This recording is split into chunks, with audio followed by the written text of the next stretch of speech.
5.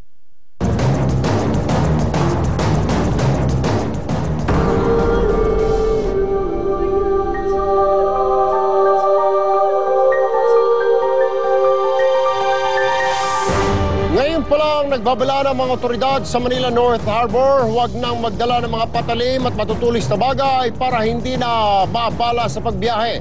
Para sa Update My Life report, si Franz Noguera. Franz, ano na latest dyan?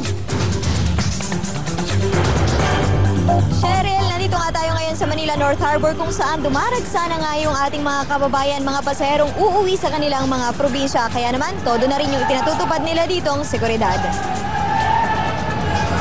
May manong-manong inspeksyon ng mga bagahe ng pasahero. Meron ding dumadaan sa x-ray machines. Bukod dyan, may pinakalat na rin na mahigit 10 K9 units. Dito sa Pier 2, nakakumpiska ng mahigit sa 20 patalim, metal knuckles at 2 kahon ng piniratang DVD. Isa si Mang Ragdi sa mga nahulihan. Ang kanyang bagahe, nakakitaan ng lagari at screwdriver na gagamitin daw niyang pangkupkuni sa bahay ng kanyang ama. Okay lang naman, wala problema. At least kasama sa ano yun. Kasama sa trabaho lang rin nila. Para di naman mainip ang mga pasahero, may mga dancing porter na di lamang tumutulong sa mga biyahero, nangaaliw pa. Mas okay. Nakakaalis ng inip habang nag-aantay. Naka-standby na rin ang mga help desk para alalayan ng mga pasahero. Para hindi na magkaaberya, payo ng shipping companies, iplano ang biyahe at magpa-reserve na ng ticket ng mas maaga. Kailangan din magpunta ng 2 hanggang 3 oras bago ang biyahe para di maabala sa mga inspeksyon.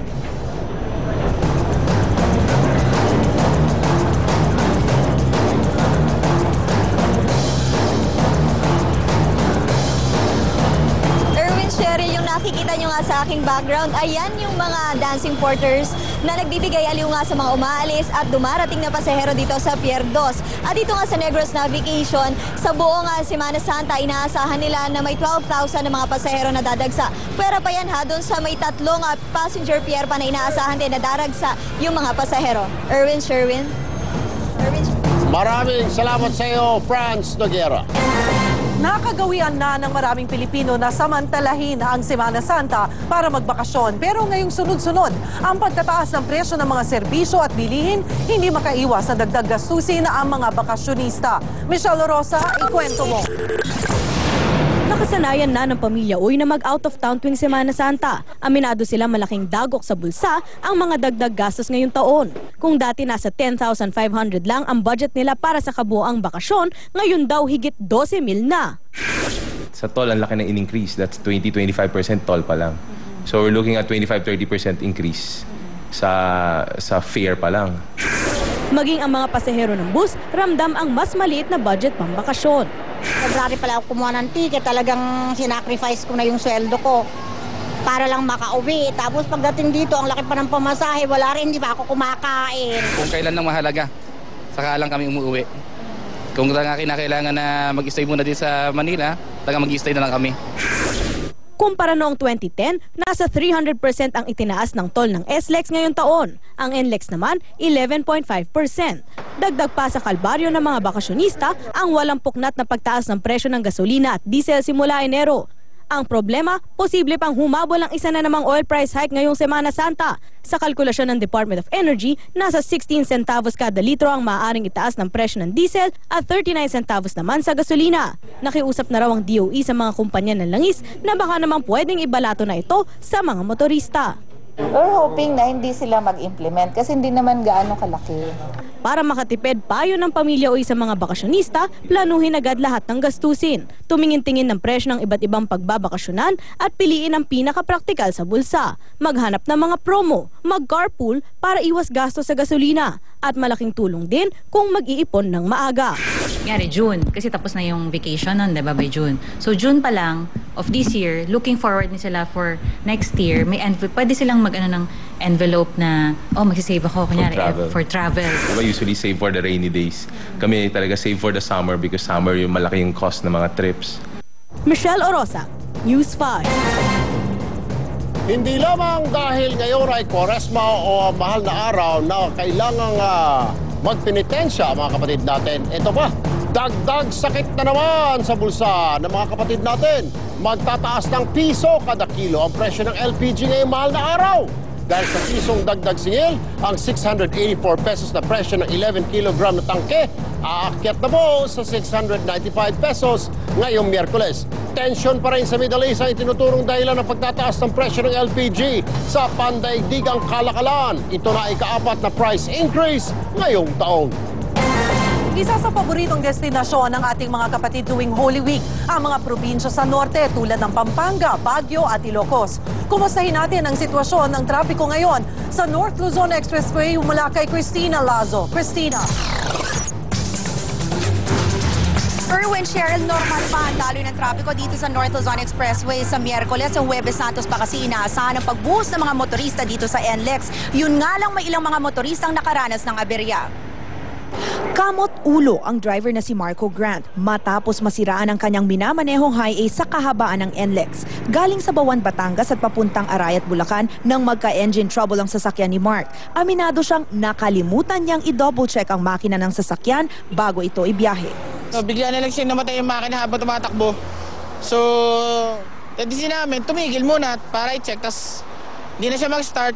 May usok na siya. Isa lang si Mark sa mga motoristang nagkakaproblema sa sasakyan lalo na't mahaba ang biyahe sa probinsya. Kaya naman payo ng Tollways Management Corporation, importanteng ma-check ang blowbag. Ito ang B para sa battery, L o lights o ilaw ng sasakyan, O para sa oil, W o water o tubig, B para sa brakes o preno, A air o hangin ng gulong at G para sa gas. Ito kasi ang mga karaniwang dahilan ng mga aberya o aksidente sa mga bumabiyahe. Para rin makaiwas disgrasya sa daan, tandaan ang mga sumusunod. Iwasan ang pag-overtake lalo na sa mga pakurbadang daan. Sa mga long drive, mahalaga na nakapagpahinga ng maayos ang magmamaneho. Kung maaari, dapat mag-stop over kada 2 oras na biyahe para hindi antukin. Siyempre, iwasang humataw o magmabilis. Huwag ding tumutok sa mga sasakyang sinusundan. Kung maaari, ipatupad ang 2-second rule o 2-car length rule. Ibig sabihin, 2 sasakyan dapat ang pagitan nyo sa sasakyan na nasa unahan. Ito ay para sa Class 1 vehicles, habang 4-second rule o 4 na sasakyan ang pagitan naman para sa Class 2 at 3 vehicles. Safe following distance. Mabilis ang takbo, huwag tayo masyadong tumutok kasi karaniwan yan ang sanhi ng multiple collision. Wala akong bumibiyahe ng mabagal dito, kaya dapat tama yung distansya. Erwin, Cheryl, pinapatupad pa rin ang 80 to 100 kilometers per hour na speed limit dito sa kahabaan ng NLEX. Pero kung gusto mong makatipid sa konsumo ng gasolina, ay panatilihin lamang ang takbo ng iyong sasakyan sa 80 kilometers per hour at makakasiguro kang makakatipid ka ng 10 to 20% sa konsumo ng iyong gasolina o crudo. Erwin, Cheryl? Maraming salamat, Christina Lazo. Sa iba pang mga balita, tinatayang 33,000 maliliit na depositors na ng Bangko Pilipino ang nakapag-claim na ng kanilang pera sa Philippine Deposit Insurance Corporation o PDIC. Yan po yung may mga deposito na hindi higit sa 5,000 piso. Pero kahit nagsimula ng pagbabayad sa kanila, hindi pa rin tapos ang kanilang kalbaryo. Gerard de la Peña, ikwento mo. Hawak na ni Ellen ang kanyang cheque mula sa PDIC. Refund ito ng deposito sa Bangko Filipino ng kanyang 15 taong gulang na anak. Ang halaga ng cheque, mahigit 2,000 piso. Pero matapos ang mahigit 1 buwang paghihintay, hindi pa rin niya makukuha ang pera dahil ang cheque, mali ang nakalagay na pangalan. Ang sabi sa akin, dadalhin ko daw tong cheque na to doon at papalitan daw nila ng, i-alter nila yung payee. Eh kung pupunta pa ako ng Makati, di ba babawasan na itong pamasahe ko? Eh paano kung maliit lang ito, edi hanggang sa pamasahe na lang yung laman ng cheque na to. Kung ang mga maliliit na depositor may ganitong problema, paano pa ang mga depositor na mahigit kalahating milyon ang inimpok sa bangko? Kaya para makasiguro, bumuo na sila ng grupo. Panawag nila, gawa ng paraan ng mga otoridad na mabawi ang kanilang buong deposito. Hindi po kami namamalimos ng pera sa mga ahensya, kundi po bigyan po kami ng fighting chance na hindi naman po lubusang mabura ang aming mga balanse sa Bangko Pilipino. 200 depositor na ang kasama sa grupo. Kapag nagkaisa na ang lahat ng grupo sa bansa, formal na silang lalapit sa mga kinauukulan. Patong-patong pa rin ang problema ng mga depositor kung paano nila kukunin ang kanilang pera sa nagsarang bangko. Sa gitna ng lahat ng ito, nag-resign naman ang presidente ng Philippine Deposit Insurance Corporation o PDIC na siya sanang mamumuno sa pagsagot ng mga reklamo ng mga depositor. Sa isang text message, sinabi ni dating PDIC President Jose Nograles na hindi na sila nagkakasundo ng kasalukuyang administrasyon. Dating investment banker at ekonomista si Nograles na nakababatang kapatid ni dating House Speaker Prospero Nograles. Mismong si dating Pangulong Gloria Macapagal Arroyo ang naglagay sa kanya sa pwesto noong 2007. Hindi naman nabahala ang mga depositor sa pagbibitiw ni Nograles. Tinayak kasi ng PDIC na tuloy-tuloy pa rin ang pamimigay nila ng claim sa mga depositor na nagsarang bangko. Gerard de la Peña, News 5. Halos dumoble raw ang bilang ng mga nagpapaanal o nagpapawalang bisa ng kasal nitong nakalipas na 9 na taon. Tinatayang nasa 22 kaso ng annulment yan bawat araw. Pero bukod sa oras at gastos, malaking konsiderasyon sa pakikipaghiwalay sa asawa ang magiging epekto nito sa mga anak. Narito ang report. 1990 nang ikasal si Linda. Masaya raw siya sa unang taon nilang pagsasama ng mag-asawa. Pero ang dating masayang buhay, naging miserable. Matapos ang 3 taon, nauwi rin sila sa hiwalayan. Kaya si Linda nagdesisyong mag-file ng annulment. 1998 o matapos ang 5 taon, tuluyang napawalang bisa ang kanyang kasal. Gusto kong magkaroon ng panibagong pag-umpisa. Sana maging masaya. At medyo pinag-isipan talaga ng maayos dahil nagkaroon din ng mga pagbabanta yung aking asawa. Isa lang si Linda sa libo-libong babaeng nagpawalang bisa ng kanilang kasal. Ayon nga sa Catholic Bishops Conference of the Philippines o CBCP, dumami ang mga ganitong kaso nitong mga nagdaang taon. Mula sa mahigit 4,000 noong 2001, halos dumoble ang annulment cases pagdating ng 2010. 60% rito, mga babae mismo ang nagpaanal.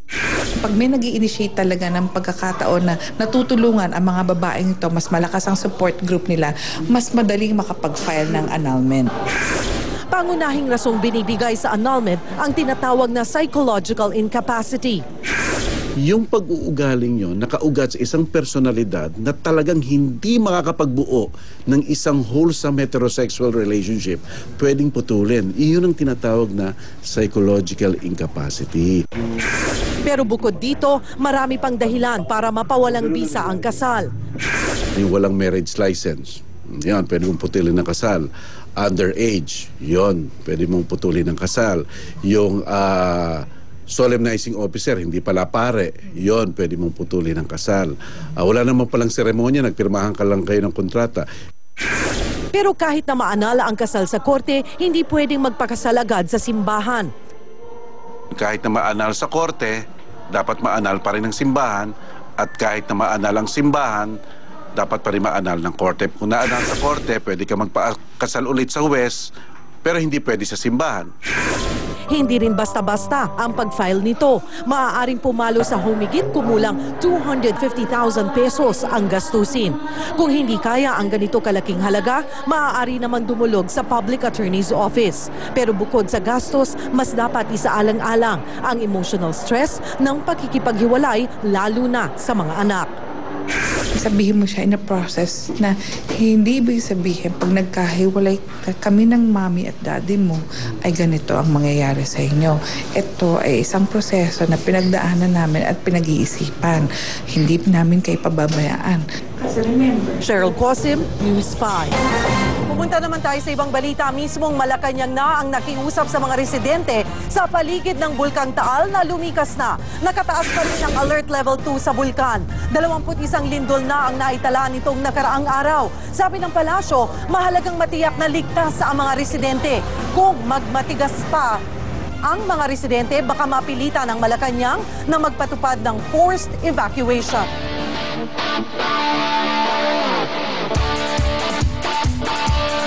Sa palakasan, naku po, araw ng mga dehado sa second day ng NBA playoffs. Nagulat ang lahat ng kataubin ng New Orleans Hornets, ang reigning champs na Los Angeles Lakers, 109-100. Pinangunahan ng fourth-time All-Star guard Chris Paul ang opensa ng Hornets sa kanyang 33 points.